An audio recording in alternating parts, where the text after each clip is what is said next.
नमस्कार दोस्तों, स्वागत है आपका हम चैनल अल्टीमेट नॉलेज पर। दोस्तों, आप सब लोग इस बात को बहुत अच्छे से जानते हैं कि सऊदी अरब में ही मुसलमानों की सबसे पवित्र जगह मक्का और मदीना है। इसी कारण से सऊदी अरब दुनिया भर के मुस्लिम देशों के लिए सबसे खास माना जाता है। अगर कुल मिलाकर के कहा जाए कि सऊदी अरब दुनिया भर के मुस्लिम देशों का आका है, तो इस बात में भी कोई दो राय नहीं होगी। सऊदी अरब से जो भी फरमान जारी होता है उसे दुनिया भर के मुस्लिम आंख बंद करके मानते हैं। दोस्तों, अगर भारत के अंदर जब भी हिंदू संस्कृति को बढ़ाने की बात की जाती है तो इस देश में रहने वाले मुस्लिम उसे अल्पसंख्यकों पर जुल्म कह करके उसका विरोध करते हैं और इस बात को कहते हैं कि मुसलमानों के ऊपर जबरदस्ती हिंदू धर्म को थोपा जा रहा है।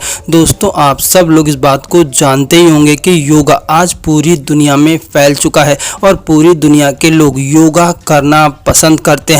दोस्तों, आज सिर्फ भारत ही नहीं बल्कि यूरोप और साथ ही साथ अरब देश भी योगा के महत्व को अच्छे से समझ चुके हैं। जब भी भारत के स्कूलों में योगा को कंपलसरी करने की बात आती है तो एक खास समुदाय इसे हिंदू संस्कृति कह करके इसका विरोध करता है। लेकिन आप लोगों को जान करके आश्चर्य होगा कि मक्का, जो कि मुस्लिमों के लिए एक पवित्र जगह मानी जाती है, अब वहां पर भी योग का आयोजन किया जाता है। दोस्तों, अब सऊदी अरब के कई शहरों में योग को खास तौर पर प्राथमिकता दी जाती है। सऊदी अरब के शेख अब अपने जीवन में योग करना पसंद करने लगे हैं और साथ ही साथ उनकी पत्नियों के सर पर तो योगा का क्रेज सर चढ़ करके बोल रहा है, जिसके कारण से अब सऊदी अरब में बहुत से ऐसे शेख हैं जो कि योग को बहुत ज़्यादा प्रमोट कर रहे हैं और इसे लोगों के लिए बहुत ज़्यादा अच्छा मानते हैं। वहीं पर दूसरी ओर भारत में रहने वाले मुस्लिम हमेशा से ही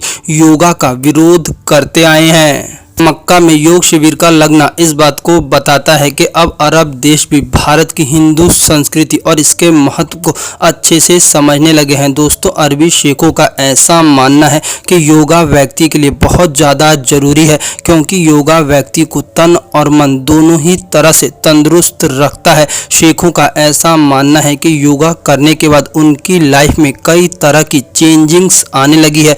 दोस्तों, सिर्फ इतना ही नहीं, आज सऊदी अरब के अंदर योगा के साथ साथ बहुत से लोग हिंदू संस्कृति से जुड़े हुए धर्म ग्रंथों का अध्ययन भी कर रहे हैं। ये बात कटु है किंतु सत्य है कि भारत में रहने वाले मुस्लिम लोग हमेशा से ही हिंदू धर्म और हिंदू संस्कृति से जलते रहे हैं। दोस्तों, आज योगा पूरी दुनिया में की जाती है, लेकिन भारत के मुसलमान इसे हिंदू संस्कृति कह करके इसका विरोध करते हैं, जबकि इनके आका सऊदी अरब इस बात को मान चुके हैं कि योगा करना हर व्यक्ति के लिए जरूरी है और सऊदी अरब में अब योगा का आयोजन भी कराया जाता है। दोस्तों, आपको क्या लगता है कि भारत के मुसलमानों को सऊदी अरब से कुछ सीखना चाहिए और अपने देश में योगा को स्कूल के अंदर कंपलसरी कराने के लिए आवाज़ उठानी चाहिए? आप लोगों का जो भी मानना हो आप लोग कमेंट बॉक्स में बता सकते हैं।